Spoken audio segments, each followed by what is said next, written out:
ایک ایسی قوم جس کی جڑیں زمین میں اتنی گہری تھی کہ انہیں ہٹانا ناممکن لگتا تھا۔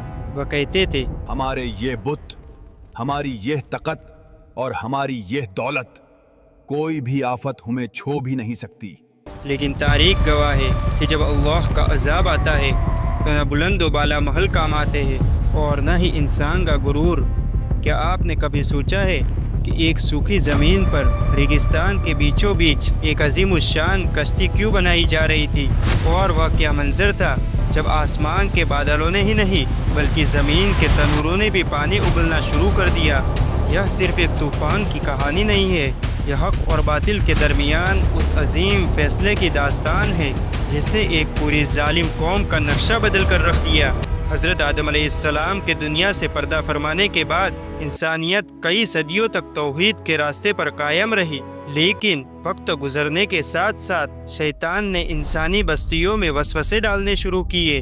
اس نے لوگوں کے دلوں میں یہ بات ڈالی کہ تم اپنے نیک بزرگوں کو بھولتے جا رہے ہو۔ شروعات میں لوگوں نے صرف اپنے 5 نیک بزرگ ود، سوا، یغوث، یعوق اور نصر کی یاد میں مورتیاں بنائی تاکہ انہیں دیکھ کر نیک کاموں کی طرف رغبت پیدا ہو، مگر جب نسلیں بدلی، علم اٹھا لیا گیا اور لوگوں نے انہی مورتیوں کو عبادت کا ذریعہ بنا لیا۔ یہی سے انسانیت اپنے خالق کو چھوڑ کر مٹی اور پتھر کے سامنے جھکنے لگی، ظلم عام ہو گیا، اخلاق تباہ ہو گئے اور طاقتور کمزور کو کچلنے لگا۔ ایسے میں اللہ نے حضرت نوح علیہ السلام کو رسول بنا کر اپنے قوم کی طرف بھیجا۔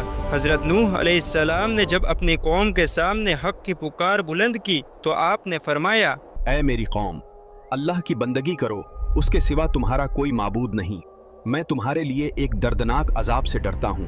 آپ نے انہیں اللہ کی قدرت کی نشانیاں دکھائی، مگر قوم کے سرداروں نے حق کو پہچاننے کے بجائے تکبر کا راستہ چنا۔ انہوں نے کہا، نوح، تم تو ہمارے جیسے ہی ایک بشر ہو اور تمہارے پیچھے تو ہمارے سماج کے کمزور لوگ چلتے ہیں۔ اگر تم سچے ہو تو وہ عذاب لے آؤ جس سے تم ہمیں ڈراتے ہو۔ حضرت نوح علیہ السلام نے 1-2 سال نہیں بلکہ 950 سال تک اپنی قوم کو سمجھایا، کبھی دن کو اور کبھی رات کو، کبھی چھپ کر اور کبھی کھل کر، مگر ان کے دل سخت ہو چکے تھے۔ وقت گزرنے کے ساتھ حالت یہ ہو گئی تھی کہ باپ مرتے وقت اپنے بیٹے کو وصیت کرتا کہ نوح کی بات کبھی مت سننا۔ جب حضرت نوح علیہ السلام نے دیکھا کہ اب وہی لوگ ایمان لائیں گے جن کا اللہ نے فیصلہ کر دیا ہے تو آپ نے اپنے رب کے حضور دعا کی، اے میرے رب، زمین پر کافروں میں سے کسی کو باقی نہ چھوڑ، اگر تو نے انہیں چھوڑ دیا تو یہ تیرے بندوں کو گمراہ کریں گے۔ اللہ نے اپنی نبی کی دعا قبول فرمائی اور فیصلہ ہو گیا۔ اللہ نے حکم دیا، اے نوح، ہماری نگرانی میں اور ہماری وحی کے مطابق ایک کشتی تیار کرو۔ حضرت نوح علیہ السلام نے لکڑیاں جمع کی اور ایک میدان میں کشتی بنانا شروع کی۔ جب بھی قوم کے سردار گزرتے وہ ہنستے اور کہتے، اے نوح، اب تم بڑھئی بن گئے ہو، اس خشک زمین پر کشتی کیسے چلے گی؟ آج تم ہمارا مذاق اڑاتے ہو، کل ہم دیکھیں گے کہ کس پر رسوا کن عذاب آتا ہے۔ عذاب کی نشانی یہ تھی کہ جب اللہ کے حکم سے تنور سے پانی ابلنے لگے گا تو فیصلہ شروع ہو جائے گا۔ ایک رات زمین سے پانی ابل پڑا اور آسمان سے زوردار بارش شروع ہو گئی، اوپر سے بھی پانی اور نیچے سے بھی پانی۔ دیکھتے ہی دیکھتے ہر طرف پانی پھیل گیا۔ اللہ نے حکم دیا کہ ایمان والوں کو اور اپنے گھر والوں کو سوائے ان کے جن پر فیصلہ ہو چکا تھا کشتی میں سوار کر لو اور ہر قسم کے جانوروں میں سے ایک ایک جوڑا بھی ساتھ لے لو۔ کشتی بھر گئی اور دروازہ بند کر دیا گیا۔ باہر چیخو پکار تھی اور اندر اللہ کی رحمت۔ پانی اتنا بڑا کہ پہاڑوں جیسی لہریں اٹھنے لگی اور ہر اس ظالم کو بہا لے گئی جس نے حق کو جھٹلایا تھا۔ گناہگار لوگ اونچی جگہوں کی طرف بھاگے مگر آج کوئی پناہ گاہ کام نہ آئی۔ حضرت نوح علیہ السلام نے اپنے بیٹے کو دیکھا اور پکارا، اے میرے بیٹے، ہمارے ساتھ سوار ہو جا، آج اللہ کے عذاب سے کوئی بچانے والا نہیں۔ میں پہاڑ پہ چڑھ جاؤں گا، وہ مجھے پانی سے بچا لے گا۔